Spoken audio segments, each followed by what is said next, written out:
तो लो भैया फिर से आ गया हमारा वज़न, नया वज़न कितना कम हुआ कितना ज़्यादा नहीं है। आज मेरा वज़न 66.30 है, जो कि काफ़ी ज़्यादा खुशी वाली बात है मेरे लिए। पता नहीं आप लोगों को खुशी होगी कि नहीं खुशी होगी, वो आप लोगों को पता है। 66 केजी अब मेरा वज़न हो चुका है, काफ़ी ज़्यादा बढ़ा हुआ है। जब अपना वज़न कम होते हुए देखते हैं ना तो बहुत ज़्यादा खुशी होती है। बहुत ज़्यादा तो मेहनत नहीं कर रही हूँ, बस थोड़ा सा चेंज किया है।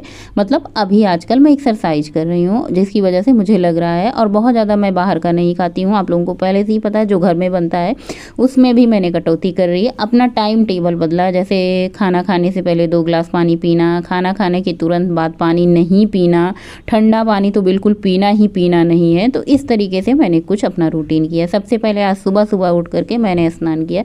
जैसा कि मैं आप लोगों को कहती हूँ कि मेरा मन होता सुबह सुबह स्नान कर लेने का। सुबह सुबह स्नान किया क्योंकि मुझे पता था कि अभी मैं दोबारा फिर से स्नान करूँगी, क्योंकि झाड़ू पोछा लगाने के बाद फिर मन नहीं मानता स्नान करने को। मेथी दाना मैंने भिगोया था, उसको चबा करके और ये जो पानी गुनगुना करके ना, उसके बाद इसमें नींबू निचोड़ करके मैंने गटागट पी लिया। उसके बाद आज मुझे बनाना था पराठा। ऐसा तो मैं बिल्कुल कभी नहीं करती कि रात का आटा बचा हुआ रखूँ, लेकिन मेरे समझ में नहीं आ रहा था कल बिटिया को मैं क्या दूँ पराठे में। तो मैंने कहा चलो भाई आला बाला कुछ करते हैं, कुछ बनाते हैं। ये वाला पराठा तो भैया हिट हो गया, बिटिया को इतना ज़्यादा पसंद आया कि मैं क्या बताई। तो मैंने थोड़ा सा आटा रात का बचा करके टिफिन में पैक करके रख दिया था कि मैं सुबह गौरी के लिए कुछ बना दूंगी। जब बच्चे अकेले स्कूल जाते हैं तब समझ नहीं आता क्या बनाएं। तो मैंने यहाँ पे पलोथन उलोथन कुछ नहीं लिया था, बस चकला बेलन उठाया था, तवा और ये बचा हुआ था अचार का मसाला। मैंने रोटी बेल करके उसके ऊपर अचार का मसाला लगा करके फोल्ड करके पराठे बना दिए थे। और उसकी ये पराठे को ना मैंने देसी घी में सेक दिया था। इतना ज़्यादा पसंद आया ना, कभी कभी हम बरहो व्यंजन बना देते हैं बच्चों के लिए, वो उतना ज़्यादा नहीं पसंद आता, लेकिन कभी कभी कुछ ऐसे ट्राई करते हैं ना तो बच्चों को बहुत ज़्यादा पसंद आया था। मतलब गौरी को पसंद आया, गौरी के लिए बनाया। गौरी हमारी कुछ भी खा लेती है, मतलब उसको चटक मटक मीठा चीज़ें पसंद होती। लेकिन अगर बेटे को पराठा बोलो ना कि बेटा पराठा बना दे, पराठा से बहुत दूर भागता है, पूड़ी से भी दूर भागता था। हालांकि बच्चे पहले ऐसे नहीं थे, पहले गोलू भी बहुत ज़्यादा पूड़ी पराठे के शौकीन थे, लेकिन अब वो नहीं खाता। पता नहीं क्यों खाता, क्योंकि उसके फेस में ना बहुत सारे पिंपल्स वगैरह, ऑयली स्किन है हमारी तरह, जैसे मेरी ऑयली स्किन है ना उसका भी, इसकी वजह से वो तेल नहीं खाता। हालांकि मैंने डॉक्टर को दिखाया, उसका फेस काफ़ी ज़्यादा हद तक ठीक हो चुका है। गोरखपुर के बेस्ट डॉक्टर नरेश नागरथ को मैंने दिखाया है। मैंने भी अपना इलाज वहाँ से कराया था, क्योंकि मुझे भी बहुत सारे पिंपल हो रहे थे जब मुझे थायराइड था। वहीं से मेरा शुरू हुआ था वज़न कम करने की जर्नी, क्योंकि डॉक्टर ने बोल दिया था कि तुम्हें वज़न कम करने की ज़रूरत है, तभी ये सब ठीक होगा। जब तक तुम्हारा वज़न नहीं कम होगा तब तक ये तुम्हारा फेस का, हालांकि वो दवा तो दे रहे थे, लेकिन उनका कहना था कि आप अपना वज़न कम करें क्योंकि ज़रूरत से ज़्यादा आपका वज़न है। सुबह सुबह स्नान करके इतना अच्छा लग रहा है, हालांकि मैंने पानी से ही नहाया नहीं, लेकिन इतनी अच्छी वाली फीलिंग आ रही है कि मैं क्या बताऊँ, शब्द कम पड़ जा रहे हैं। नहा करके मैंने बस ऐसे पहन लिया। मैंने कहा चलो भाई अभी दोबारा स्नान करेंगे तो कुर्ते वगैरह पहनेंगे, क्योंकि ये कपड़े पहन करके हम बाहर तो जा नहीं सकते बिल्कुल भी। सब्जी में बनाऊंगी कद्दू, लेकिन कुछ ना कुछ तो बनाना पड़ेगा। तो सब कद्दू का छिलका मुझे ऐसे लग रहा था थोड़ा टाइट, लेकिन मैंने कहा हरा है छीलेंगे नहीं। पता नहीं क्यों मुझे भैया बहुत लालच आती है ऐसी सब्जियों का छिलका। मेरा बस चले तो ना मैं छिलका सहित आलू ही बना दूँ, सारी सब्जियों को छिलका ही नहीं उतारना पड़े। लेकिन फिर भी मैंने जैसे सब्जियाँ होती हैं छिलका उतारना ही पड़ जाता है। तो कद्दू धुल करके काट करके मैंने यहाँ पर तैयार कर लिया है। बस कद्दू के साथ साथ मैं दाल की तैयारी करूँगी। आज मेरा मन हो रहा था कि मैं सादी सिंपल दाल बनाऊँ, क्योंकि 2-3 दिन से मसालेदार बन रही थी। तो कभी कभी ऐसा होता है ना, बदल दो तो अच्छा होता है। तो सिंपल दाल मैंने अरहर की ली है, उसमें मसूर की दाल मिक्स की है। बस हल्दी नमक देसी घी डाल करके इसका ढक्कन लगा देते हैं। 2 सीटी में हमारी दाल फटाफट से पक के तैयार हो जाएगी।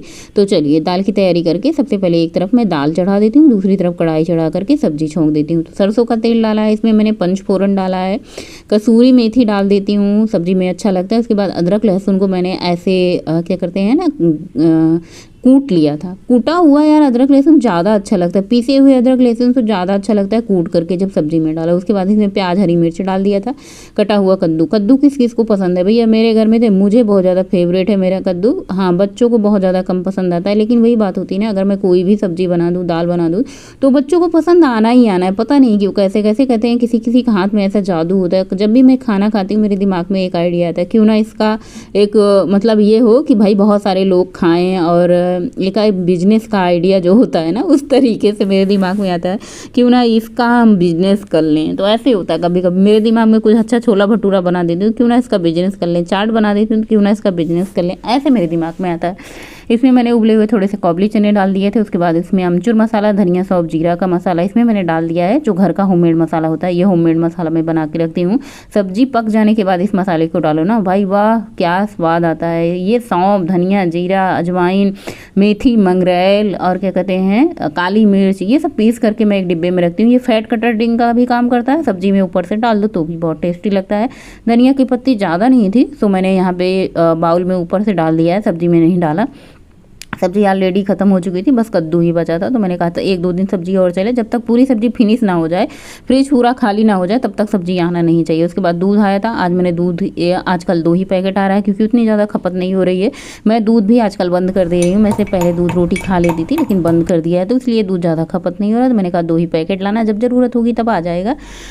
और बस अब चाय बनाते हैं, पीते हैं। बिना चाय के तो ऐसा लगता है कि ना जीवन ही अधूरा है। यही चाय में जो दूध पीती हूँ। बाकी अलग से पहले मैं क्या होता था, शाम के टाइम दूध पी लेती थी, अच्छा लगता था।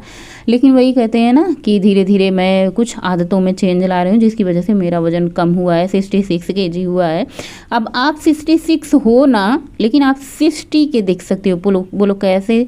जब हम अपने पहनावे को ठीक कर लेते हैं, जब हम अपना पहनावा ठीक कर लेते हैं, ढीले ढाले कपड़े की बजाय हम अपना फिटिंग के कपड़े पहन लेते हैं ना, तो हम 65 की बजाय, होते तो हम 65 हैं लेकिन लगते हैं हम 60 हैं। तो आप ऐसा कर सकते हो, अपने कपड़े पे ध्यान दो, आप क्या कपड़े पहन रहे हो। अब ऐसे है ना कि आपका वजन 60 भी हो जाए, आप ढीले ढाले खूब ढीले कपड़े पहनो तो आप 65 की लगोगे, ऐसा होता है। तो यहाँ पे अभी हड्डी मेरे गले की दिख रही है। पहले से भी चेहरा भी बहुत ज़्यादा छोटा लग रहा है मुझे देखकर। देखिए, हमें जितना पता चले हमारा वजन कम हुआ है, हमारा फेस बड़ा लग रहा है या छोटा लग रहा है, हमें तुरंत अनुभव हो जाता है। क्योंकि हम जो कपड़े पहनते हैं ना, उसमें जैसे हम फिट आते हैं, जो कपड़ा हमारा ढीला हो जाता है तो पता चलता है भैया वजन यहाँ से कम हुआ है, यहाँ से कम हुआ है। फिर कपड़े टाइट पड़ने लग जाते हैं तो पता चलता है भैया वजन बढ़ रहा है। तो इस तरीके से हमें बिना वजन किए भी पता चल जाता है कि हमारा वजन बढ़ा है, हमारा वजन घटा है। ऐसा नहीं कि रोज़ मुझे वेट मशीन पे खड़े होकर देखना ही चाहिए। अभी गले की हड्डी आपको दिख रही होगी। पद्देव जी कह रहे हैं कि अब हड्डी आ जाओगी क्या, एकदम कंकाल तंत्र हो जाओगी क्या। मैंने कहा नहीं भाई। उसके बाद चाय पिया, उसके बाद मैंने पोछा लगाया। आज कई दिन बाद घर में प्यास लगी थी जोर के। मैंने कहा चलो भाई पानी पी लेते हैं, 2 गिलास पानी पी लेते हैं। उसके बाद फिर अपना रोटी बनाते हैं। अभी बर्तन पड़ा हुआ है, बर्तन हम बाद में धुलेंगे, इकट्ठे सारे बर्तन हो जाएंगे तब धुलेंगे। दाल बन चुका था, अभी चावल बनाना है और मैं रोटी बना लेती हूँ। रोटी बनाने से पूरा किचन फैल जाता है, पूरे किचन में पॉल्यूशन। रोटी बनाना ना बड़ा ही मुश्किल काम होता है। बनाना मुश्किल काम नहीं होता, रोटी बनाने के बाद सफाई करना मुश्किल हो जाता है। इसीलिए मैं बहुत सारे लोगों के ब्लॉग में देखती हूँ, वो लोग रोटी बनाते नहीं, पूड़ी बना लेते हैं, पराठा बना लेते हैं या फिर दाल चावल वगैरह बना लेते हैं। हमारे घर में तो परमानेंट भैया दोनों टाइम रोटी चाहिए ही चाहिए। बेटे को, पद्देव जी को बिना रोटी के काम नहीं चलता। मेरा गौरी का तो फिर भी चल जाएगा, लेकिन पद्देव जी का काम नहीं चलता। और उसके बाद अभी बहुत सुबह का टाइम है, लगभग 9:10 हो रहे होंगे। पद्देव जी बैठे हैं, बस उनको फटाफट से थाली लगा देती हूँ, खाना लगा देती हूँ, खा पी करके वो फिर चले जाते हैं। उसके बाद हम किचन की साफ़ सफाई, बर्तन का धुलने का काम, ये काम तो करते रहेंगे। और बर्तन धुलने का काम एक बार नहीं होता भैया, कई बार ये चलता रहता है। हमें ऐसे नहीं अच्छा लगता सिंक में बर्तन पड़े रहें, ऐसे रहता है ना किचन साफ़ हो, बर्तन साफ़ हो, सारे सामान ऑर्गेनाइज हो, एक तरीके से रखा हुआ है, तब अच्छा लगता है। आज मेरे खाने में है सिंपल दाल है, दही है, सलाद है, कद्दू की सब्जी है, 2 रोटी है, थोड़ा सा चावल लिया है। इतना स्वादिष्ट खाना था कि मैं क्या बताऊं। और उसके बाद खाना खाने के बाद मुझे ये बनाने थे नमकीन। ये चिप्स पापड़, कई दिन से होली के चिप्स पापड़ मेरे घर, होली के चिप्स पापड़ फ्राई नहीं किए गए थे, तो मैंने सोचा चलो भाई इनसे हम थोड़ा सा कुछ बनाते हैं नमकीन वगैरह। तो सबसे पहले मैंने कढ़ाई चढ़ा दी है और ये जो चिप्स थे, थोड़ा सा ही चिप्स आया था, लेकिन होली में इनको फ्राई नहीं किया था। पता नहीं क्यों ऐसे डीप फ्राई खाने का मन नहीं हो रहा था, लेकिन आज दिमाग में आया कि इतने दिन से रखे हुए हैं, चलो इनका हम नमकीन बना देते हैं। तो सबसे पहले मैंने चिप्स फ्राई कर लिया था। उसके बाद यहाँ पे मैंने ये जो नल्ली कहते हैं हमारे यहाँ, इसको नल्ली को भी मैंने फ्राई कर लिया था और खूब सारा फ्राई किया था। अभी नल्ली बचा हुआ है थोड़ा सा, चिप्स तो ख़त्म हो चुका था। और उसके बाद बचे हुए तेल में मैंने मूंगफली डाल करके खूब अच्छे से भून लिया है। मूंगफली बहुत जल्दी भुन जाती है जब हम तेल में भूनते हैं, और उसे ऐसे ड्राई भूनते हैं तो काफ़ी ज़्यादा टाइम लगता है। उसके बाद इसमें हरी मिर्ची के बाद मैंने इसमें करी पत्ता डाल दिया था खूब सारा, और इसको अच्छे से भूनने के बाद बस इसमें मैंने लाई डाल दी थी। चाहे तो आप इसमें हल्दी भी डाल सकते हैं कलर के लिए, थोड़ा सा पीला पीला हो जाएगा, लेकिन मैंने इसमें नहीं डाला था। और करी पत्ता, हरी मिर्ची, मूंगफली अच्छे से भून जाने के बाद मैंने इसमें थोड़ा सा नमक डाल दिया था। उसके बाद ये मुरमुरा डाल दिया। मुरमुरा को भी अच्छे से भूनना है क्योंकि ये सल्द हो गया है, थोड़ा सा बारिश हुई थी ना, पैकेट जब खुल जाता है ना तो इसमें सीलन जैसी हो जाती है। तो मैंने कहा ये लाई इसलिए भी नहीं खाई जा रही थी क्योंकि इसमें सीलन हो गया था। तो मैंने कहा चलो भाई इसको फ्राई करना ही करना है, क्यों ना इसमें थोड़ा सा नया कुछ किया जाए, थोड़ा सा कसीदा बूटा किया जाए, यानी नई क्रिएटिविटी की जाए और इसी तरीके से घर में नमकीन बना जाए। वैसे तो मैं सोचती कि नमकीन कभी कभी बना दूँ, फिर मन नहीं होता क्योंकि उतना ज़्यादा कोई खाता नहीं। मैं नमकीन खाती नहीं, गोलू नमकीन खाता नहीं, बचे हुए हैं गौरी और उनके पापा, यही नमकीन ज़्यादा लोग खाते हैं। पद्देव जी को ज़्यादा पसंद है नमकीन, तो मैंने कहा चलो भाई यही बना देते हैं। आज ये नमकीन हमारे घर पर तैयार हो चुकी थी। आप लोग को बताइए कैसा लगा। भाई खाने वाले को तो बहुत अच्छा लगा, मैंने भी खाया, बहुत अच्छा लग रहा था। अब चिप्स पापड़ जैसे होंगे, लाई का स्वाद जैसा होगा वैसा ही लगेगा। मतलब सिंपल है, लेकिन हाँ चाय वाय के साथ आप खा सकते हैं। घर का बना हुआ है तो हेल्दी भी है, और ऐसे डीप फ्राई है, मतलब बहुत ज़्यादा क्वांटिटी में आप नहीं खा सकते, लेकिन खा सकते हैं थोड़ा बहुत। उसके बाद इसको मैंने डिब्बे में भर दिया, बहुत अच्छा बना था। ये सब काम करने के बाद शाम हो चुकी, कब मैंने कंघा भी नहीं करा, एक्सरसाइज करा, उसके बाद मैं निकल चुकी हूँ वॉक पे। कल बारिश हुई थी ना, तो आज खूब ज़्यादा हरा भरा मौसम हो चुका है। देखिए ऐसे लग रहा था ना, अब भी ये सावन की हरियाली है, लेकिन सावन का महीना नहीं है। अब ये महीना हाँ लगभग कुंवार का आ चुका है। कुंवार यानी नवरात्र, शारदीय नवरात्र शुरुआत होने वाली है, उस टाइम का ये मौसम आ चुका है। लगभग हरियाली इसी तरीके से है, क्योंकि मेरे यहाँ सावन भादों में, गोरखपुर में सावन भादों में उतनी जम के बारिश नहीं है। पूरी दुनिया में बाढ़ आ गई, लेकिन मेरे यहाँ नहीं। फिर मैंने कहा चलो भाई सखी सहेली के घर चलते हैं, उनको वहाँ से लेते हैं, फिर हम दोनों लोग वॉक पे जाते हैं। बहुत ज़्यादा मैं वॉक नहीं कर रही हूँ क्योंकि आजकल मैं एक्सरसाइज कर रही हूँ। इतनी तेज़ वॉक भी नहीं करूँगी क्योंकि जितनी तेज़ मैं चलती हूँ उतनी तेज़ हमारी सहेली नहीं चलती हैं, तो इसलिए हम दोनों साथ साथ ही चल रहे हैं।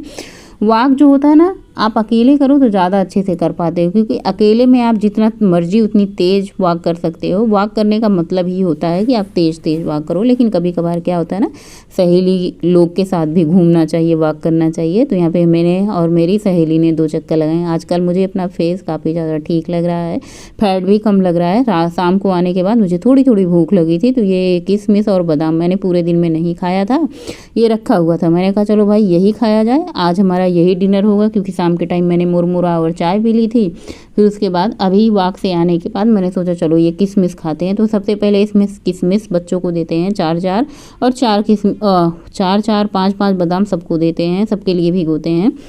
तो यानी 15 से 20 बादाम इसमें होता है, सबके लिए 5-5 10-10 बादाम होते हैं। कपड़े कितने ज़्यादा ढीले ढीले रख गए हैं। आजकल मैं हैंड की एक्सरसाइज कर रही हूँ, क्योंकि मुझे ऐसा लग रहा है ना कि मेरा हैंड बहुत ज़्यादा मोटा है। मेरे दोनों हाथ अलग अलग तरीके से हैं, एक थोड़ा सा मोटा है, थोड़ा सा पतला है। तो मैं सोच रही हूँ दोनों हाथ की एक्सरसाइज करूँ। और ये रात का टाइम है, अगले दिन की शुरुआत। आज मैंने मेथी, अजवाइन, जीरा, काली मिर्च, लौंग, ये सब मैंने मिक्स करके भिगोया था। और यहाँ पे दूसरी तरफ मैंने बादाम और किशमिश को धुल करके कप में डाला है। उसके बाद इसमें मैंने डाला चिया सीड 1 चम्मच भर करके। पानी डाल देते हैं और रात भर इसको भीगने के लिए छोड़ देते हैं। ढक करके ज़रूर रखिए, क्योंकि रात बिरात कोई भी छिपकली जानवर कुछ भी आ सकते हैं, तो ढकना बहुत ज़्यादा ज़रूरी होता है। ढक दीजिए। देखते हैं आज मैंने कितनी वॉक और कितनी कैलोरी करी है। तो 5000 स्टेप लिए हैं, 210 कैलोरी बर्न की। ये कैलोरी मैंने एक्सरसाइज से भी बर्न की।